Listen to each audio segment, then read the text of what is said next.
Hi everyone, வாங்க இன்றைக்கி ஒரு ஹோம்மேட் ஹேர் ஆயில் ரெசிபி பார்க்கலாம். இதுக்கு தேவையான பொருட்கள்: சின்ன வெங்காயம், மருதாணி, செம்பருத்திப்பூ, வெந்தயம், கற்றாழை, நெல்லிக்காய், பொன்னாங்கண்ணி கீரை, கருவேப்பிலை, கரிசலாங்கண்ணி பவுடர், நல்லெண்ணெய் மற்றும் தேங்காய் எண்ணெய். இப்போ வாங்க நம்ம ஒரு பெரிய அகலமான ஒரு பாத்திரத்தை எடுத்துக்குவோம். அந்த பாத்திரத்தை ஏற்கனவே ஹீட் பண்ணி வச்சுட்டு அதில் இப்போ தேங்காய் எண்ணெயை ஊற்றிக்கலாம். தேங்காய் எண்ணெயை ஊற்றினதுக்கப்புறம் அது கூட நல்லெண்ணெயும் சேர்த்து ஊற்றிக்கலாம். இதெல்லாம் ஒரு மிதமான சூட்டுக்கு வந்ததுக்கப்புறம் நம்ம போட போகிற ஃபஸ்ட்டு பொருள் 50 கிராம் வெந்தயம் போட போகிறோம். அதுக்கு அடுத்து தட்டி வச்ச சின்ன வெங்காயம் ஒரு 15 நம்ம அது கூட சேர்த்துக்கணும். இதெல்லாம் ஒன்று ஒன்றா சேர்க்கும் போது அடுப்பை நிதானமாக வச்சுட்டு எல்லா பொருளையும் சேர்த்துக்கோங்க.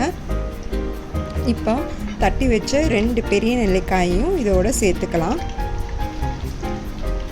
இப்போ நல்லா அலசி எடுத்து வச்ச அலோவேரா ஜெல்லை நான் சின்ன சின்னதாக கட் பண்ணி வச்சுருக்கேன், அதையும் இது கூட சேர்த்துக்கலாம்.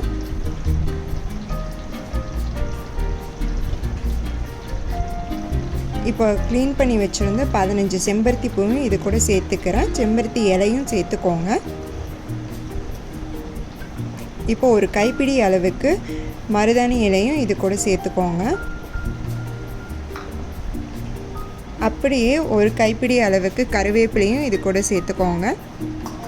கடைசியாக ஒரு கைப்பிடி அளவுக்கு பொன்னாங்கண்ணி கீரை மற்றும் கரிசலாங்கண்ணி கீரை கிடைச்சா கீரை சேர்த்துக்கோங்க. எனக்கு கீரை கிடைக்கல, நான் பவுடர் 2 டீஸ்பூன் இது கூட சேர்த்து இது எல்லாத்தையும் மிதமான சூட்டில் வச்சு நல்லா கிளறி 45 நிமிஷம் வரைக்கும் நல்லா மிதமான சூட்லேயே வச்சு காய்ச்சி எடுத்திங்கன்னா ஒரு கரெக்டான கன்சிஸ்டன்சிக்கு அந்த ஆயில் வந்து ரெடி ஆயிரும். இந்த ஆயிலை 7 நாள் வரைக்கும் அப்படியே விட்டுருங்க. அதுக்கப்புறம் எடுத்து ஃபில்டர் பண்ணி யூஸ் பண்ணுங்கள்.